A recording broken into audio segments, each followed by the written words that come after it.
And I found out that that was really retarded thinking. It was really just immature thinking. I grew up in a home. My father was not present. And so I grew up with a sense of personal pain and a personal anxiety. A lot of members of my family were involved in criminal type activities. I had this crazy notion that I wanted to be a pimp, which is really retarded in my thinking. And I was blessed to run. I was blessed to encounter a brother who was standing on the corner selling a paper. It was called the Final Call newspaper. And the guy was a Muslim. And, I didn't know anything about Muslims.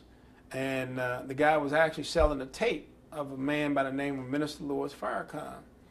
And I bought the tape, and I went home and I listened to the tape, and I had never heard words like that. It was words that actually spoke to my soul.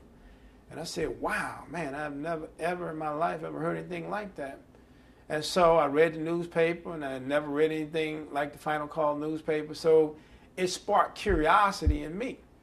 And so I went to the library, and I started doing research, and I saw some really positive information about the Nation of Islam, and I read some really negative information about the Nation of Islam, so I didn't know really what to think.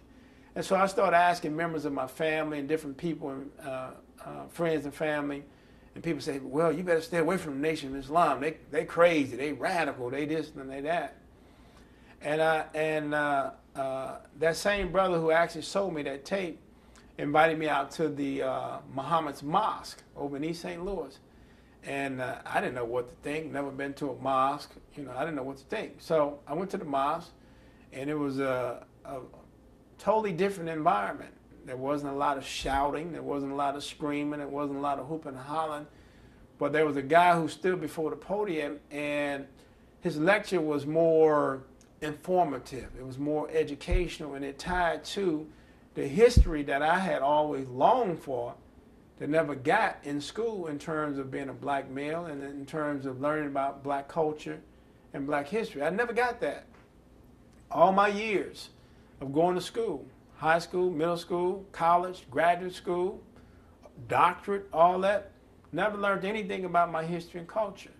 And so I had an opportunity to go to the mosque, and I heard this minister, and he was talking about black history and black culture, and the black man could do this, and he did that, and I was like, wow.